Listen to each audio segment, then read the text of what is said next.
la richesse inestimable du patrimoine que nous possédons, héritage légué par nos fondatrices, conservé et transmis par nos devancières. Comment consolider les lieux de transmission? Comment assurer sa pérennité?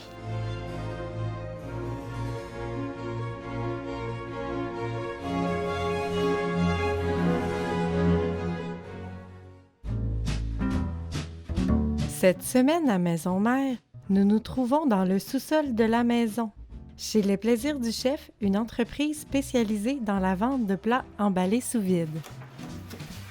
Le chef cuisinier Patrick Frény reçoit la visite de sœur Michèle Lessard, qui est venue lui transmettre les secrets de la fameuse recette de sucre à la crème des religieuses. Bonjour sœur Michèle. Bonjour Patrick. Donc aujourd'hui, vous allez nous faire les petits sucres à la crème. Une petite recette. Une petite recette? Oui. Ah, on espérait tous en avoir, mais c'est pas grave. Mais vous allez quand même y goûter. Oui. Suffisamment. Est-ce que c'est une recette à vous ou c'est une recette de toutes les sœurs? Toutes les sœurs l'ont fait, cette recette-là, je pense, depuis des années. Donc c'est une recette je peux dire que Marie-Paul Bouchard, c'était sa recette à elle, puis elle a 100 ans. C'est une de vos... Une de mes compagnes, oui. Oui, mais votre sucre à la crème, c'est devenu une de vos références.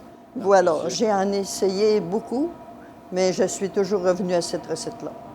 C'est la meilleure. C'est la meilleure. Conclusion.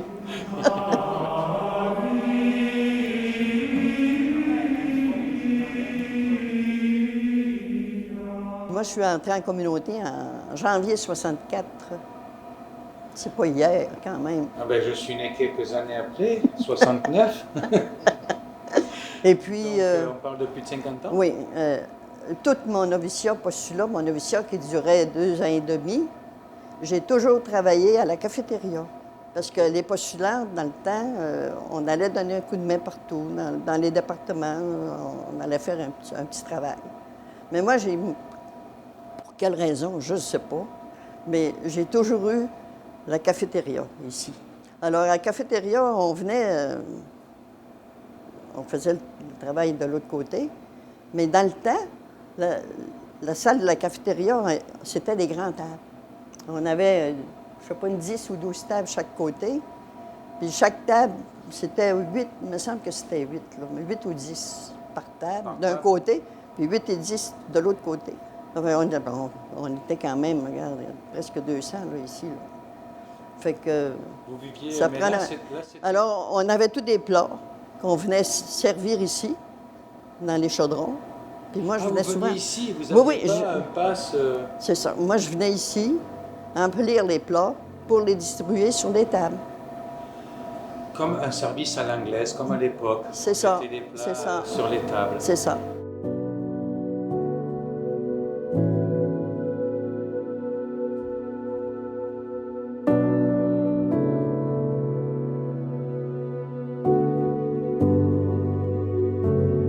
À l'époque, ici, il y a eu un changement dans votre cuisine en 95, mais avant 95, c'était la cuisine ici? C'était la cuisine qui fonctionnait à plein régime, si on peut dire. Là. Et combien de repas se servaient?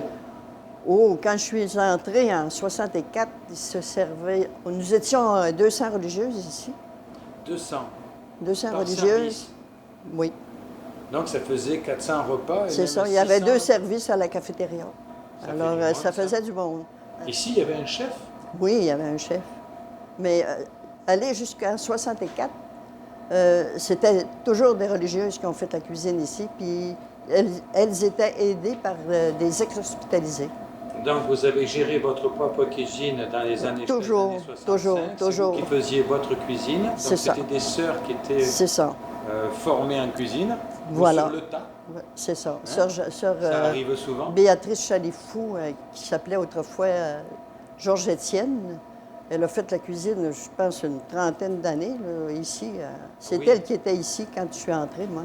Et puis ça, pourquoi vous avez été chercher des autres professionnels, on va dire? Bien, les sœurs qui avait cette fonction-là commençait à vieillir. Et puis, on a fait comme un virage, comme on dit, avec des laïcs. Alors, on a engagé un chef cuisinier qui s'appelait M. Thomas-Louis Tremblay. Oui, c'est un nom que j'ai vu ça. Oui. Quelque part. Il y a tellement d'historique dans cette maison mère, là, c'est assez incroyable. Il y avait aussi M. Bruno Tremblay, Rénal Gravel, les derniers, Rénal, ouais. avec Denis Godreau, Oui. Maurice Marié. C'était les derniers. C'est eux autres qui ont fermé la cuisine, en fait. Là. Et en 95, vous l'avez refaite. Oui, pour avoir ce modèle-là aussi. Vous l'avez refaite sur une base de cuisine professionnelle. Professionnel. Parce que moi, j'ai appris à dessiner des cuisines. J'ai des cours où j'ai appris à dessiner des cuisines. Puis quand je suis arrivé ici, ça m'a surpris parce que la porte en avant, vos chambres froides sont là, le stock rentre là. Oui. Le chaud d'un bord, le chaud d'un autre, mais tout est fait en rotation. Oui. C'est une vraie cuisine. Oui. Qu'on fait vraiment pour les collectivités. Les collectivités, c'est les hôpitaux, c'est les écoles. De toute façon, c'est des professionnels qui ont fait le dessin. C'est ça, parce que fonction. moi, ça m'a surpris de suite.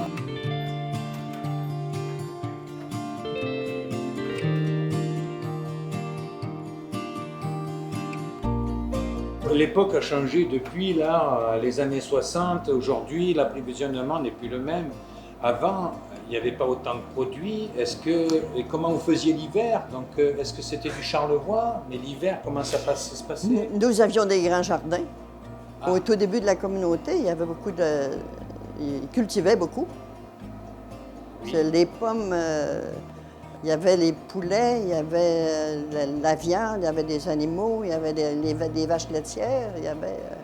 il y avait quand même... Oui, ils faisaient le miel, tous les produits. Ils faisaient du canard. C'est le principe des monastères qu'on voit encore qui produisent leur propre, parce que j'en ai visité quelques-uns où ils font le miel, le vin. Non, le vin ici, il n'a pas fait. Par exemple, un monastère où j'habite à côté de chez moi, ils produisent son propre vin. Oui. Donc vous faisiez vraiment vos propres... Oui, toute la viande, c'était fait. Il y avait une porcherie. Au tout début de la communauté, aller jusqu'à des années... C'était vraiment naturel ce que vous faisiez. Oui. Il n'y avait pas de produits chimiques ou quoi que ce soit. Il y avait parce qu'on nourrissait l'hôpital aussi, là. Ah, donc... Oui. Tout l'hôpital était nourri avec les produits de la terre. Et les légumes étaient mis dans des caveaux? Dans un caveau. Donc pour l'hiver, vous mangez les légumes de tout l'été? Oui. Il y avait au-dessus de 3000 poches de patates et d'affaires de pain, comme ça, les carottes, les choses. Puis ils faisaient beaucoup de canage aussi. Oui, c'est ce que j'allais vous demander. Il devait y avoir beaucoup le canage se faisait à l'arrière de la maison, ici, ce qu'on appelait le centre Clair. C'était la partie où ils faisaient le canage. Les betteraves...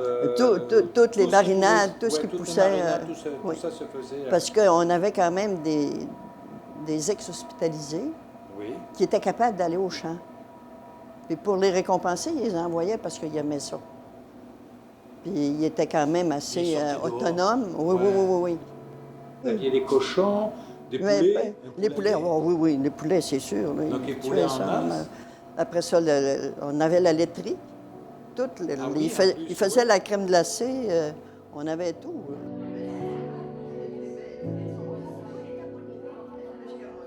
Je sais que vous avez mangé tout le temps des produits qui n'ont jamais été boostés, qui n'ont jamais eu de produits chimiques. Non plus. Vous savez qu'il y en a du départ quand on produit, il y en a dans les frigos, on les gaze aussi, les produits. Oui. Attention, on en fait des choses.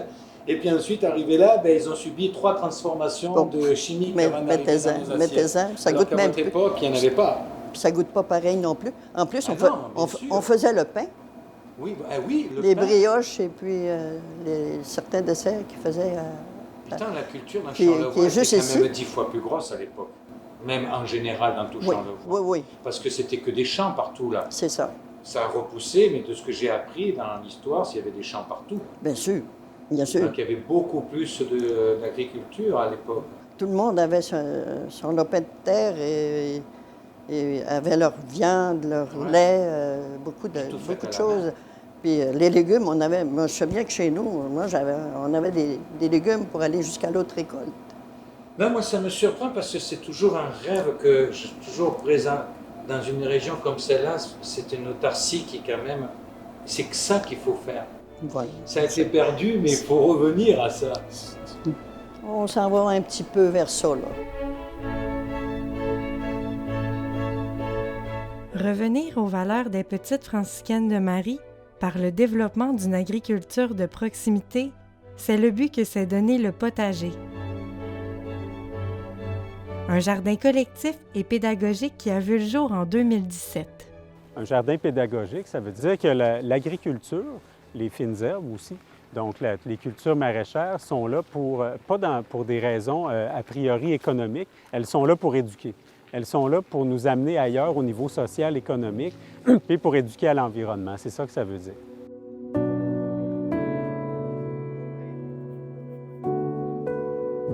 Dans les prochaines années, le jardin va se développer de différentes façons, notamment d'abord et avant tout, je dirais, auprès des jeunes des écoles, parce que étant donné sa fonction pédagogique, le jardin est là pour couvrir, pour éduquer et pour couvrir l'ensemble d'un cycle de la production jusqu'à la récolte. Le potager va également se développer avec les aînés, pour qui le travail de la terre est aussi une source d'occupation puis de valorisation, et aussi avec plusieurs parties prenantes à l'échelle locale et régionale. En même temps qu'il constituera un moteur d'économie sociale locale, le potager permettra à une équipe de chercheurs de l'Université Laval de mieux comprendre le patrimoine social des petites franciscaines de Marie.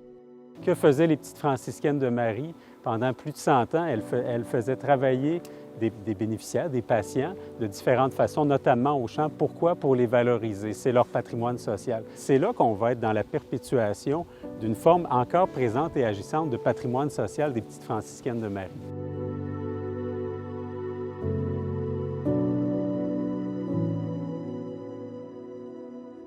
Maintenant, vous, M. Patrick, qu'est-ce qui vous a amené ici au Québec?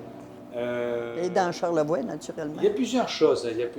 D'abord, je voulais partir de chez nous parce que, pas quitter une région, parce que j'habitais sur la Côte d'Azur, c'est pas mal comme région. Il ne faut pas dire que c'est pas beau. Il y a la mer, il y a la montagne. Oui.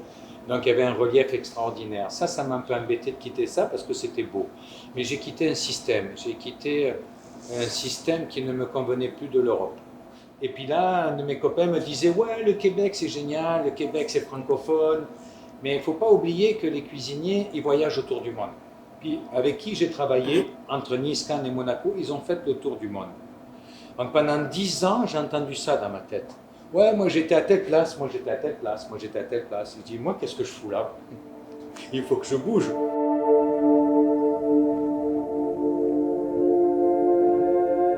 Charlevoix m'a attiré beaucoup. Pourquoi? J'ai parlé de relief tantôt. La Côte d'Azur, il y a du relief. Quand je suis arrivé, d'abord j'étais engagé au Reine-Élisabeth. OK. Sous-chef en 97. J'avais un salaire qui était très très bon. Et je ne voulais pas être à Montréal. Parce que quand j'ai vu Montréal une fois l'hiver, j'ai fait non, je ne travaillerai pas dans cette place-là, ça ne me plaît pas, c'est pas beau. L'hiver, c'est pas beau, c'est noir et blanc. Donc non, je voulais de la couleur. Mais là, j'ai téléphoné à Québec, j'avais des contacts et tout, et puis je suis rentré en Beauce. Et puis de la Beauce, on m'a proposé Charlevoix parce que ça bouge beaucoup dans les chefs. Hein. Il suffit que vous connaissez un peu, puis allô. Et là, on m'a dit, ben, viens dans Charlevoix parce qu'il y a une auberge à prendre. Puis quand je suis arrivé dans Charlevoix, que j'ai vu la situation géographique, j'ai regardé, j'ai fait le tour de moi, j'ai dit, c'est la place. Maintenant, ici, ce qui vous a amené ici dans notre maison. Ce qui m'a amené ici, c'est que quand je suis arrivé dans Charlevoix, il y a une chose qui m'a plu, c'est qu'on était dans le début des produits qui sortaient de Charlevoix. Bon, par exemple, le migneron, à l'époque, quand je suis arrivé, c'est l'année où c'est que Maurice Dufour a sorti son migneron dans le marché. Puis, de suite, je suis rentré dans cette game. De ces familles qui étaient la laiterie Charlevoix, avec qui aujourd'hui je suis partenaire. Je suis devenu secrétaire de la table agro en 98 pendant 10 ans. En tant que chef, c'était moi qui représentais les producteurs, un peu partout au Québec. Donc ça m'a plu beaucoup. Et ça m'a donné des idées. J'ai eu mon restaurant, qui s'appelait le 51 à l'époque, et déjà là, j'ai lancé des produits qui étaient bons. Mais malheureusement, comme je n'étais pas un assez bon gestionnaire, plus ou moins on a dû arrêter. Aujourd'hui, les plaisirs du chef, quand j'ai parti ça, on avait l'intention de créer des produits. Mais on était un traiteur. Parce que le traiteur nous faisait vivre en attendant. OK. Parce que faire des produits et les vendre sur le marché, ça prend un temps. Et donc, ça peut prendre 1 an, 2 ans, 3 ans. Mais si vous avez que ça, il faut des revenus pour vivre. Donc, j'ai fait le traiteur.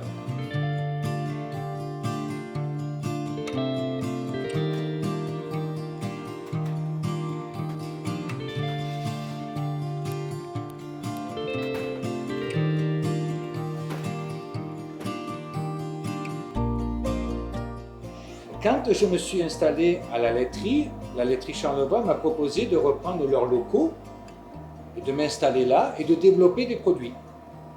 Donc on a développé un produit, la crème glacée au lait de vache canadienne. On a développé un autre produit. Et j'avais lancé une gamme de plats sous vide. Mais ça me prenait une cuisine C1. Une cuisine C1, c'est une cuisine qui a des drains, comme vous avez ici, qui a des plafonds qui se lavent, qui a des chambres froides qui sont divisées à viande, fromage, légumes, qui a des refroidisseurs rapides, qui a une salle d'emballage que j'ai fait installer. Donc, quand on a récupéré votre cuisine, on avait pour but de la faire devenir un centre de transformation avec le groupe auquel j'ai des associés. Ce sont tous des gens qui font la transformation dans Charlevoix que vous connaissez, dont un que je nomme la laiterie Charlevoix. Et eux autres, ils voulaient me pousser. Pourquoi? Parce qu'ils avaient des intentions aussi, comme la fondue, c'est qu'on puisse la faire dans Charlevoix, au lieu de la faire à Québec. Mais c'est un marché fédéral. Donc ça nous prenait une cuisine qui avait un potentiel de le devenir. Et la seule cuisine qui avait le potentiel de devenir fédérale, c'est la vôtre. Le concept du design faisait qu'on pouvait faire un C1. Vous ne pouvez pas le faire, même pas au Germain, vous pouvez le faire. Pourquoi? Parce que vous avez une entrée et vous avez une sortie. Ça, c'est ce qu'on appelle la marche en avant. Les produits doivent entrer, ils doivent sortir par là. Ils ne peuvent pas ressortir par là, c'est interdit. Là, on a pu faire une salle d'emballage.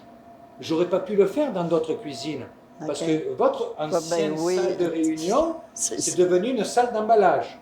Donc, on peut travailler à 6 degrés et tout ce qu'on emballe, on est obligé de le faire au froid. Ça nous a coûté un certain prix, mais on a acheté le bon matériel qu'on avait besoin. Et grâce à votre cuisine, on n'aurait pas pu la faire s'il a fallu la faire dès le départ. Parce que c'est une cuisine qui a une estimation de un demi-million facilement, on s'entend. S'il aurait fallu que je l'investisse dès le départ, je n'aurais pas pu le faire. Ça nous a laissé la chance de rentrer sur le marché. Pendant 2 ans, 3 ans, c'était dur, mais là, aujourd'hui, c'est positif. C'est la 4e année. On lance quand même aujourd'hui une fondue pour Martin Picard au pied de cochon à Montréal. Donc, on commence à rentrer sur un marché national qui est connu, là. On produit le Charlevoix, mais au lieu de le garder ici, on le ramène chez eux. C'est ça aussi une économie régionale. Voilà. On n'attend plus le client qui arrive comme touriste. C'est nous qui allons là-bas et on fournit 400 magasins. C'est quelque chose, hein? Donc voilà la raison ça fait une belle chaîne. Je voulais être ici, puis je suis le plus heureux du monde. C'est pour ça que j'ai mis une photo de moi quand j'étais enfant de cœur.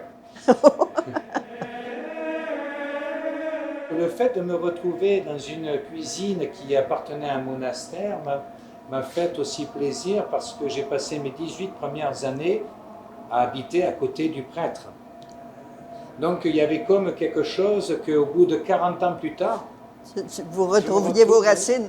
Mais c'est comme une appartenance, vous comprenez? Puis c'est ça qu'il y a eu pour moi. Nous sommes bien heureuses que vous soyez dans notre cuisine, par exemple.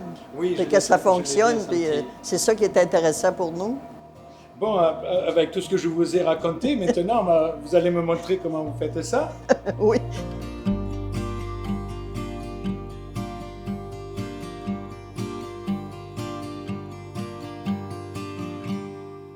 Là, j'ajoute le reste de la crème, parce que je n'avais pas mis tous les ingrédients. Mais vous c'est avez ça. mis du beurre autour, hein? Oui, pour éviter que ça, quand ça va bouillir, Oui. que ça répande. Tout simplement. La cuisine, là, c'était pas votre métier. Comment c'est arrivé? Non, non, du tout. Pour les vacances d'été, on m'avait dit, pendant un mois, tu iras à Montréal, à la résidence Morin, pour laver de la vaisselle. J'arrive là, puis je commence, je fais mes bonnes actions. Mais 3 jours après, j'ai un téléphone de la supérieure régionale qui était sœur Yvonne Fortin. Elle me dit, sœur Marie-Micheline, qui faisait la cuisine, qui était chef cuisinier à ce moment-là dans cette résidence-là, elle demandait à l'hôpital pour une opération. Bouf! Oh là. Elle dit, demain matin, elle dit, c'est vous. Elle dit qu'il allait prendre la cuisine, qu'il allait faire la cuisine. Mais dans la maison, Comme c'était ça? beaucoup de monde, là. Oui, j'avais jamais fait la cuisine, moi. Jamais. Sauf que j'ai vu ma mère en faire, là. Mais à part ça, j'ai jamais fait la cuisine. On vous a Je mis savais un pas sacré faire un défi. gâteau, je savais pas faire une pâte à tarte et à l'alouette, là. La soupe, les bouillons, tout. Mais ce fut une belle expérience, au fond. Mais j'ai fait la cuisine 23 ans.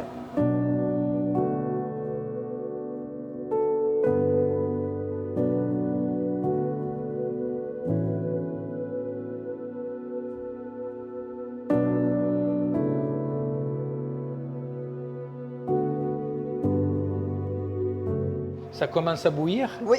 Là, On il faut laisse ça obtenir là. une On laisse ébullition. ça Il là. faut le cuire combien de temps? Selon le degré, ça dépend.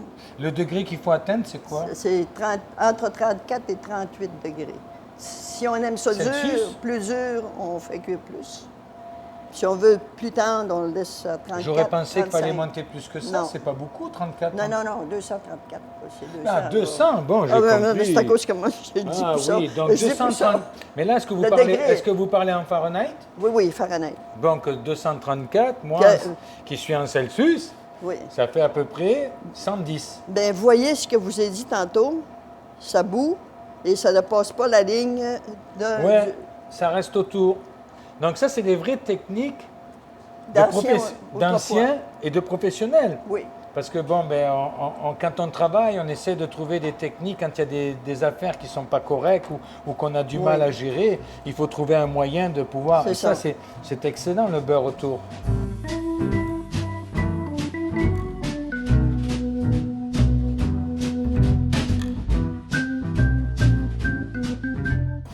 Parce que ça, je suis pas sûre pas de... Non, mais elle n'a pas un thermomètre comme elle a d'habitude. C'est un Non. thermomètre à sucre que ça lui prend. Non. Non, ça fait... C'est en Celsius en plus. Et en plus, c'est en Celsius. Je suis mieux avec mes affaires.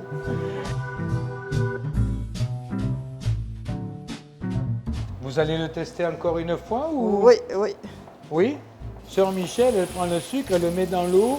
Et s'il fait la petite boule qui se coagule, en fait, il est coagulé. Il va faire une petite boule, puis il est solidifié. Et pour différentes recettes, ça veut dire qu'il est prêt. Sans C'est ça. avoir la température. Parce qu'à l'époque, ils Légal, n'avaient ça, pas ça. de thermomètre comme ça. Non. On le voit qu'il il atteint... Oui, il est correct. Ah oui, il est prêt là. Oui. Il est prêt, puis... C'est comme ça que vous le voulez. Oui. Oui, pas plus que ça, je pense. Ah oui, oui, Allez, oui. on peut faire une petite boule avec de sucre. Donc un peu Alors, de vanille. j'ajoute un petit peu Est-ce de que vanille. voulez-vous que je mélange oui, là? s'il vous plaît, tiens. C'est assez, c'est Donc on sait suffisant. qu'on peut mettre n'importe quoi d'autre. Ben, n'importe N'importe quoi, quoi, non, ouais. pas n'importe quoi. On peut mettre des noix aussi, si vous voulez avoir des noix dedans. Vous pouvez Oui. mettre des noix. Regarde, c'est belle, la petite boule. Une petite boule qui se tient. Et qui colle pas au doigt, hein? Elle colle pas. Là, C'est on va pas mettre bon l'essence. ça, hein? C'est pas bon pour la santé, mais c'est bon au goût. Oui, oui, au goût, on peut pas dire que...